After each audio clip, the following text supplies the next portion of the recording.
Expectation is one of the earliest forms of training. Before you know your own mind, you're already carrying instructions about who you're supposed to become. And the pressure to be who you should be grows quietly through family, culture, school, tradition, gender, and whatever environment raised you. By the time you're an adult, those expectations feel like your own voice. They feel natural, automatic, required. But most people never stop to ask where those shoulds come from, why they were assigned, and whether they still make sense for the life that we're actually living.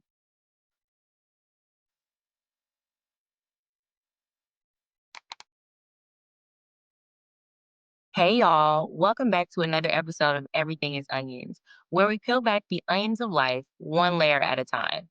Deep conversations, raw truths, and no tears. Well, mostly. I'm your favorite host, Koko, and thank you to all my returning subscribers. You know I love y'all down. And if you're new here, make sure you like, share, comment, and subscribe so you don't miss a single layer we peel back. Today, we're digging into the weight of shoulds, the expectations we inherit long before we know ourselves. So let's get into the first feel. The truth about shoulds is simple, but it's not comfortable. Most of what you think is your personality is actually programming. Nature might give you tendencies, how you process information, how you respond to stress, how you approach the world. But nurture gives you the script. Nurture hands you the rules. Nurture is where the shoulds are born. And once they settle in, they blend in so deeply to your identity that you can't tell where the conditioning ends and where the real you begins.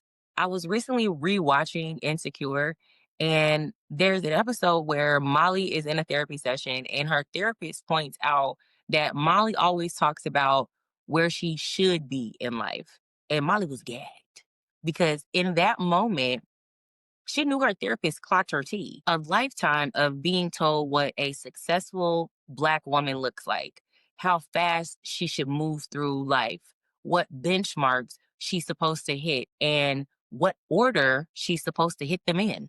Molly was smart, accomplished, and excellent at her job, but she couldn't land the promotion or get the respect she felt she deserved.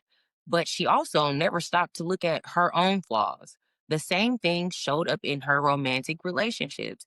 And honestly, it showed up in her friendships too, especially with Issa. The thing people love to overlook is that Molly is not the exception. She is the blueprint of how modern adults are shaped, men and women. For women, those shoulds show up as you should be pleasant, you should be chosen, you should be a wife, you should be a mom, you should be polished.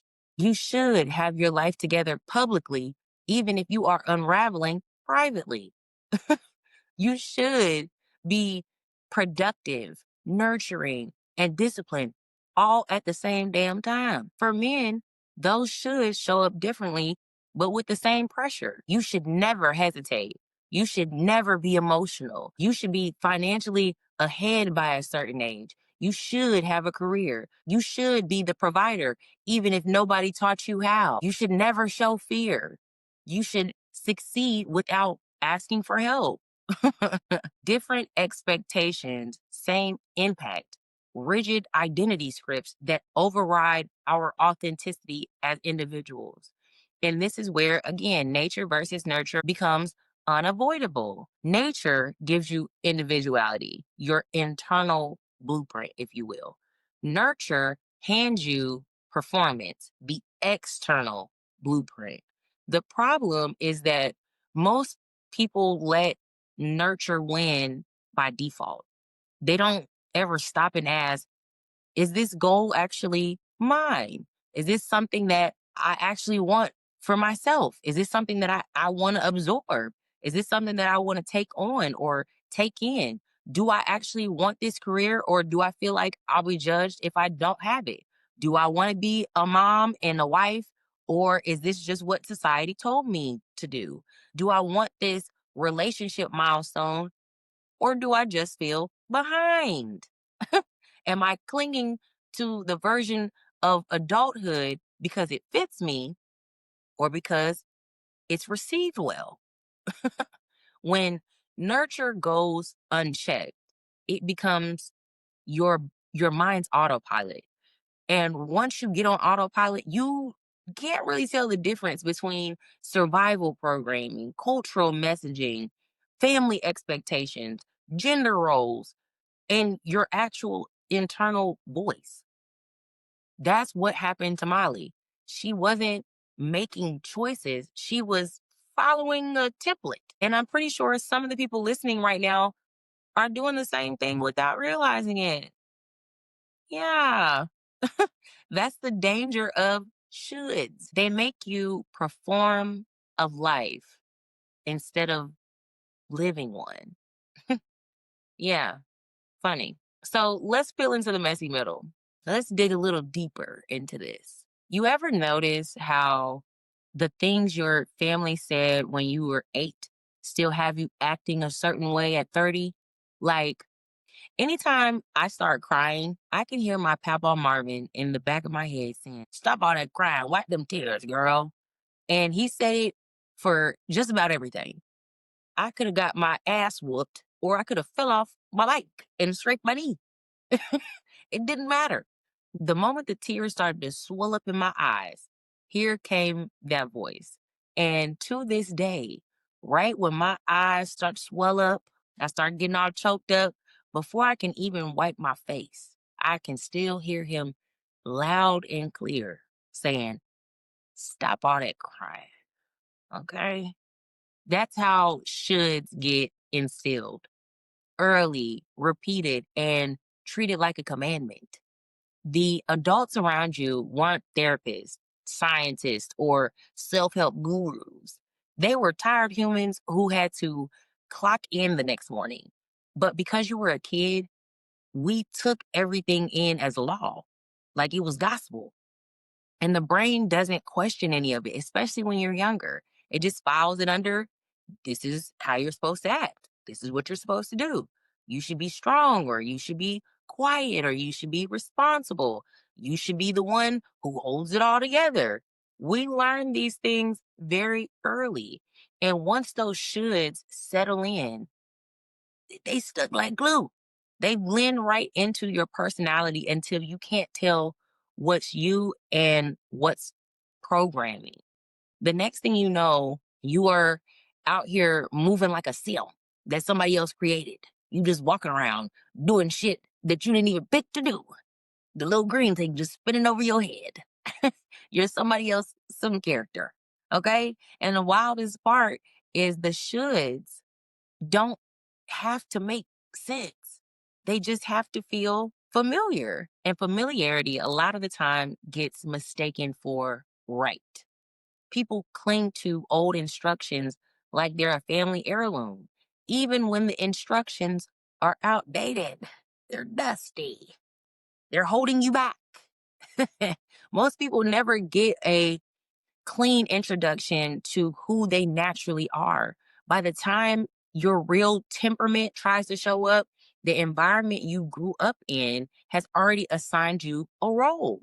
You were cast before you ever even had lines. Your natural wiring might be calm, sensitive, observant, analytical, creative, or bold.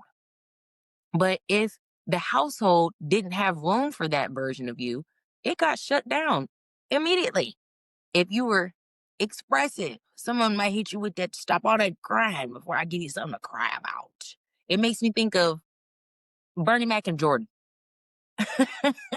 Bernie Mac and Jordan. Let that damn boy do magic. Let him do fucking magic tricks, okay? Let him do whatever the hell he want to do. He don't want to play outside, okay? Let him play with the motherfucking magic, all right? In those moments, that's when emotional honesty got labeled as doing too much or being too expressive. Not because you were wrong, but because the adults around you didn't have the bandwidth to handle your emotional range. An unpopular opinion. If Bernie Mac would have took them 3 damn kids to therapy and he went to therapy himself, they probably would have got along a lot better. But again, it's a TV show. We're gonna move on.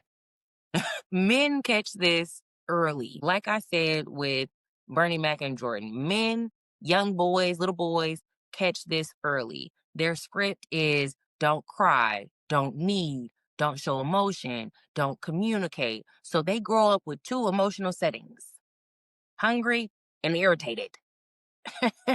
Okay? We don't teach these young boys how to emotionally regulate.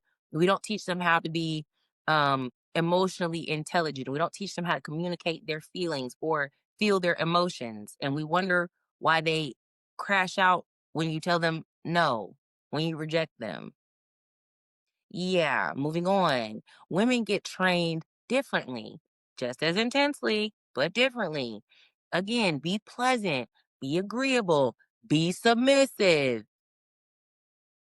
be chosen, be polished, be quiet, be the emotional receptionist for everyone else while you're drowning. And here's where it gets even funnier.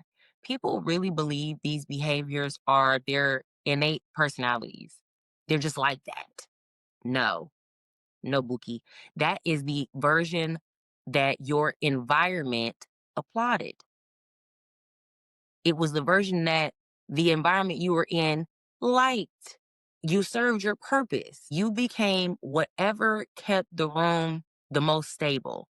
You understand? You are fitting in on somebody else's show. Now, I want you to take a moment to ask yourself, what parts of my personality were rewarded and which parts were punished? Just a little food for thought. That question alone exposes the architecture of your shoulds, your own personal shoulds. Now, let's peel back another layer. Culture alone will take your personal shoulds and turn them into a group assignment. Suddenly, everybody feels entitled to manage and comment on your life. Okay? You have family expectations, community expectations, church expectations, work expectations. And now you've collected more rules than you've collected actual life experiences. In social media, that took everything to the fucking upper room. Back in the day, your comparison pool was what? Your 3 cousins and maybe the kid down the street who could do a fucking backflip, your little friend from school. That was it. That was your entire competition pool. Okay? These were the people that you were worried about. Now you can post one TikTok talking about something that happened in your life and boom, it goes viral. Now 2 million people are dragging you for filth on Beyonce's internet. And I might be one of them. Because if the clip is chaotic enough, oh, best believe I'm in them comments saying that the CIA wouldn't have waterboarded this out of me. Okay. You couldn't got this information out of me on my deathbed. But that's also when societal pressure hits. People who have never met you start telling you what you should have said, what you should have done, where you should be, how you should move, what you should be doing next. And because the internet is loud, those should start to feel legitimate. Like they came from a fucking licensed professional instead of people who are doom scrolling at 3 a.m. in their bed eating hot Cheetos. Like, what the hell? At this point, you're not even living life. You are following learned instructions. And when you're Black, all of the expectations turn into a whole syllabus. There's also the unspoken requirement of being the acceptable Negro, depending on what room you are in or aspire to be in. Adjust your tone, your vocabulary, code switch, adjust your posture, your face, your hair, all to make other people comfortable. So our lists are different. Be excellent, be composed, be strategic, be digestible. Don't raise your voice. Don't ruffle feathers. Don't be the stereotype, but don't be too confident either because now you're intimidating. It's exhausting. You're expected to represent an entire demographic while you're just trying to live your little personal life and mind your damn business. Men and women are trained differently, but the pressure hits both sides so hard that everybody ends up confused, exhausted, and wondering who the hell wrote these rules in the first damn place. Men are raised like human Swiss Army knives, expected to come with tools, solutions, money, muscles, emotional silence, and the ability to move a couch up 3 flights of stairs with no help. And women are raised like emotional concierge, expected to anticipate people's needs, soothe feelings, manage conflict, remember birthdays, schedule appointments, regulate everybody's emotions, and do it while still looking moisturized, while still being a bad bitch in heels. Women grow up learning to be pleasant and be polite and be soft and agreeable, be intelligent, but not too damn intelligent, not too damn smart, not smarter than me, bitch. Be cute, but not too cute. Be responsible for the entire emotional climate of every room that you walk into. It's exhausting. Women are taught to shrink just enough to be palatable, but shine just enough to seem impressive. Both genders are tired. Both genders feel misunderstood. Both genders think the other side has it easier when everybody is just following instructions that we never fucking chose. Okay? We're just rolling with the punches. Men don't get the space to feel. Women don't get the space to say no. Men are supposed to be dependable, like the Waffle House cook on a night shift. Women are supposed to be polished, like a fresh silk press on a dry day. Zero humidity. Men get shamed for vulnerability. Women get shamed for boundaries. Men get called weak for needing comfort. Women get called difficult for needing space. And the wild part is every generation keeps repeating and recycling the same scripts and then get confused when people can't form healthy relationships. How are we supposed to connect when nobody's allowed to actually act like a human being? Let's be real. Half of the arguments between men and women in gender wars aren't even about the relationship itself. It's about two people defending the scripts that they were raised on. A man who was raised to man up arguing with a woman who was raised to be nice. A man who never learned to talk to a woman who learned to over explain. A woman who learned to apologize for everything, dealing with a man who thinks apologizing makes him soft. Everybody wonders why dating feels like trying to assemble IKEA furniture without the instructions. Both of y'all are trying your hardest. You just got trained wrong. The next layer is the checklist because nothing will stress a grown adult out faster than a list that they did not write. Marriage, kids, career title, income bracket, the right zip code, the house with the open floor plan and the nice kitchen island. The timeline that sounds like it came straight out of a brochure for fucking adulthood. People will ask you about these milestones like they're tracking a fucking Amazon package. Oh, where's your husband? Where's your kids? When are you buying your house? Bitch, I don't know. Ask God. He has the answers. He has the tracking number, not me. The wild part is half of the people asking didn't hit the milestones that they project onto you themselves, but they question you like they're your fucking supervisor. Make it make sense. Then when we get into the internal checklist, which are a lot quieter, but usually 10 times more brutal, I should be healed by now. I should be further along. I should have more discipline. I should be this size, or I shouldn't be this overweight. I should be over this already. I should have had this figured out at 25. No, 30. No, 35. I should have it figured out by now. No. These checklists turn adulthood into a race that nobody fucking trained for. There is no manual. you're constantly comparing your progress to people you probably wouldn't even want to trade lives with for real. The funniest part is that these lists, again, do not come from you. They come from your family, your childhood environment, your culture, your dating history, your church, your friend group, the internet, and even the sitcoms you subconsciously internalized growing up. Yeah, cue in the Cosby's, cue in Fresh Prince of Bel Air, cue in My Wife and Kids. We don't talk enough about how many of our goals were actually inherited expectations. Somebody told you you're supposed to want a certain lifestyle and you just assumed it was true. You went along with it, you went with the flow. A lot of people aren't chasing dreams, they're chasing compliance. What's interesting to me is the fact that these checklists measure everything except happiness. They don't care if you're aligned. They don't care if you're fulfilled. They don't care if you're actually ready. They don't care if you actually want these things. Checklists only care if you look the part. And the finish line, the goalpost, it moves every time you get close. You could check off one milestone and boom, another one pops up like an unsolicited iPhone update. That's adulthood.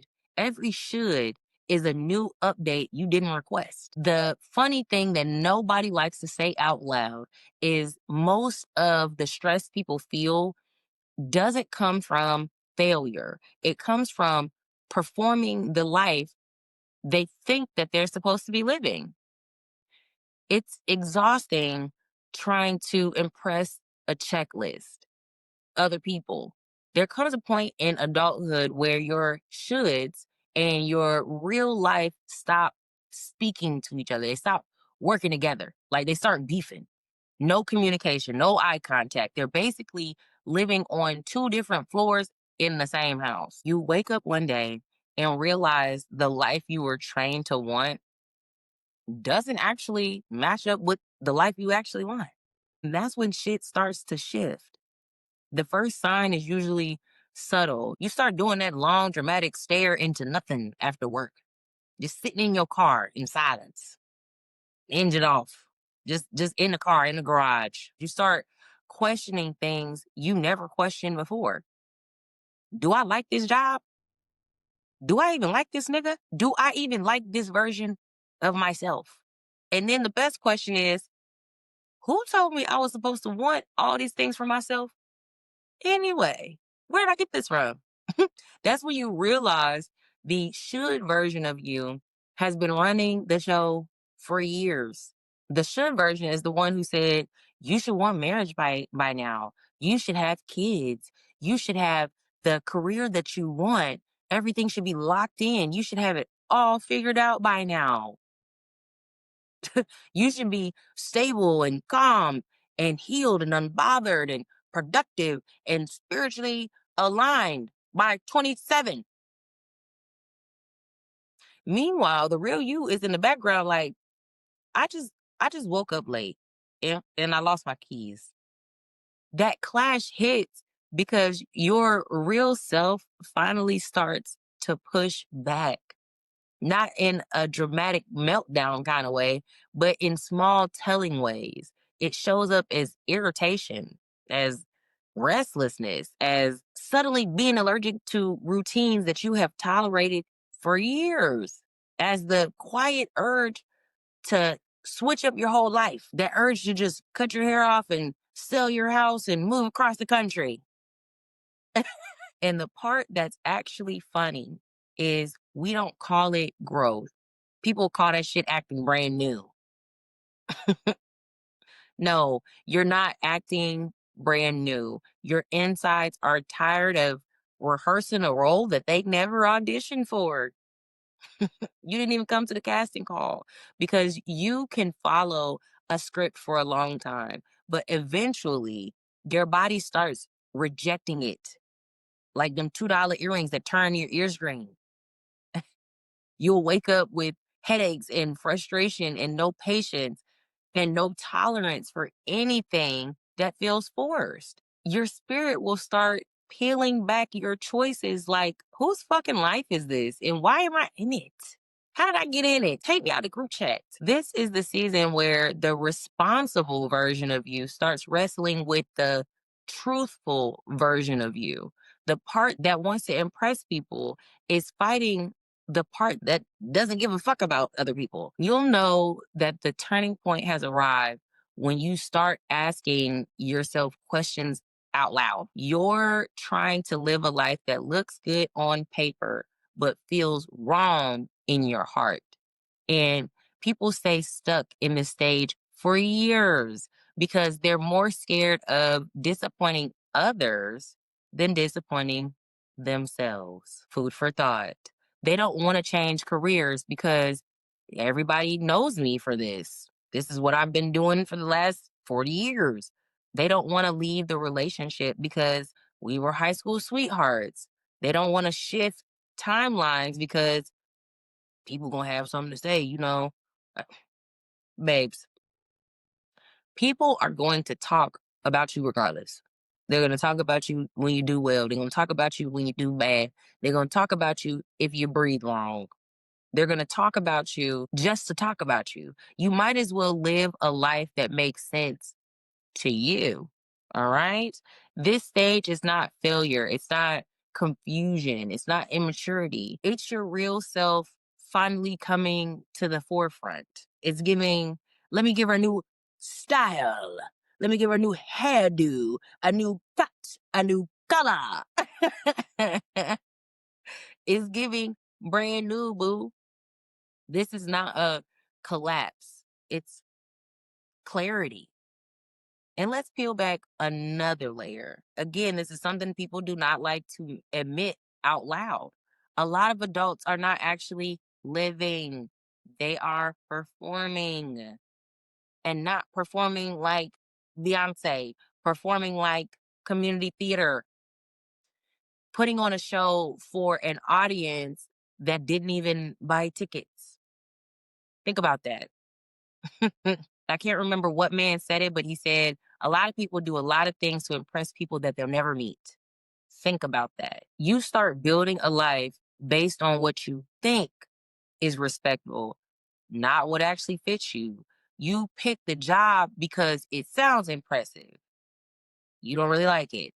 You pick the partner because they look good on paper. Y'all have zero chemistry. You pick the apartment because it photographs well. And then you find out they have fucking roaches. You pick the hobbies because they seem mature. You pick the identity because it offends the least amount of people.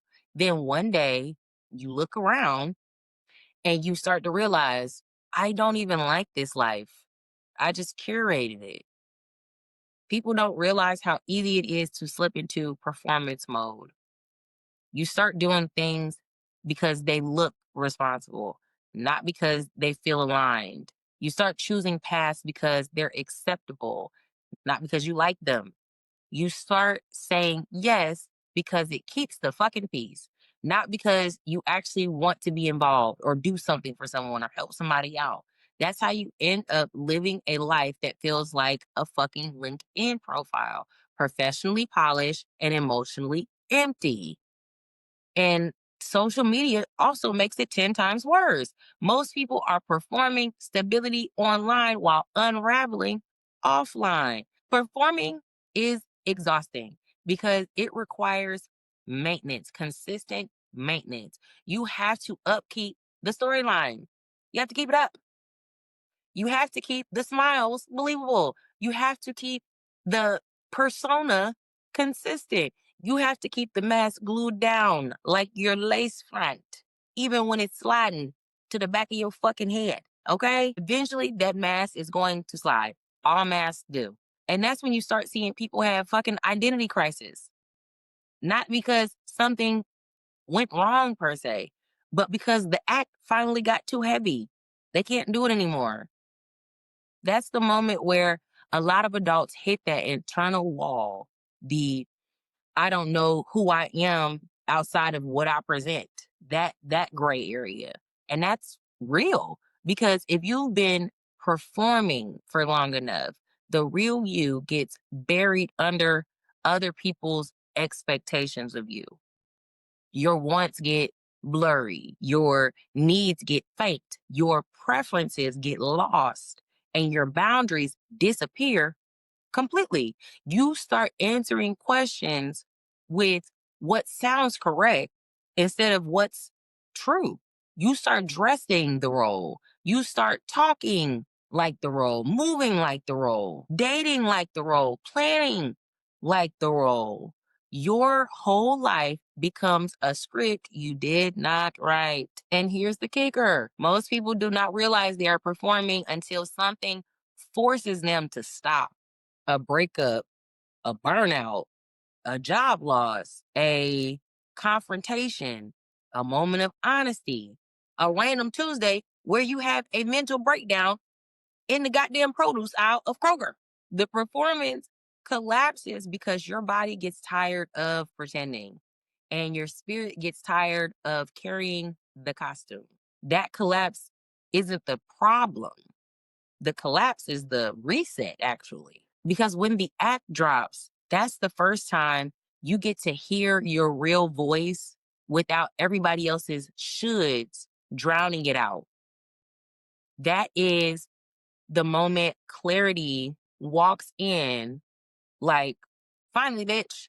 Now we can start telling the truth. Now we can start being me. We can start being you, us, ourselves. And that's why this episode matters. Because once you stop performing the life you think that you're supposed to live or you should live, you finally get to build the one that actually fits. You get to build for you. You get to live for you. Now let's get into our last segment: no tears, just truths. Here's what this all boils down to. Most of the pressure sitting on your shoulders isn't coming from your real life. It is coming from the identities that you've inherited, the patterns that you've absorbed, the rules you were handed before you even knew how to question anything. You're not late. You're not behind. You're not failing some invisible fucking exam. You're growing past instructions that were never designed with your life and your wants and needs in mind. You don't owe anybody the version of yourself that keeps just their world comfortable. People often want you to be predictable because predictable requires nothing from them: no reflection, no adjustment, no accountability. But keeping everybody else comfortable is the fastest way to make yourself miserable. At some point, you have to stop asking, what do they expect from me?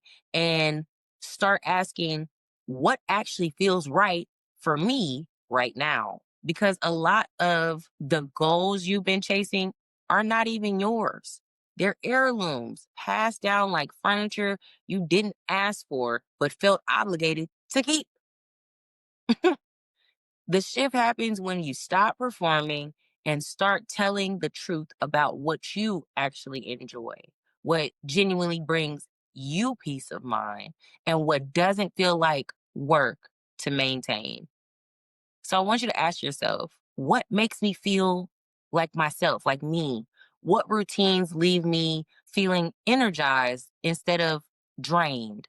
What relationships feel reciprocal instead of one sided? What choices make my body relax instead of tense up? What paths feel natural instead of feeling forced? These aren't soft questions, they're alignment questions, because the life that fits you will never require you to shrink or pretend or contort yourself into a version that only looks good from the outside looking in. And here's another part that people like to avoid: happiness is not found on the checklist. It's found in the choices that match your wiring, your temperament, your threshold, and your actual desires, not the desires people projected onto you, not the ones that the internet told you to choose, not the ones that make other people feel proud and make you feel fucking miserable. When you strip the performance away, you get to build a life that doesn't require acting, a life that fits you without needing constant maintenance, a life where you don't have to brace yourself every morning before you step into it. Your real life begins when you stop negotiating with other people's expectations and start investing in what genuinely sustains you. Not what looks impressive, not what photographs will, not what earns the applause, but what actually makes you feel grounded, balanced, happy, and alive. You got to put you first, Lucius. Those are words to live by. You have to figure out what you like because you're the only person living and navigating and have to live with the aftermath of these performances. Again, this has been another episode of Everything is Onions. Thank you guys for listening and all of your continued support. I'm your favorite host, Koko, just a girl with a mic and a million thoughts. And if this episode hit home for you, or you heard some shoulds that you feel like you shouldn't listen to anymore, like, share, comment, and subscribe, and send this to anybody else who needs to hear this. Love you guys. Bye.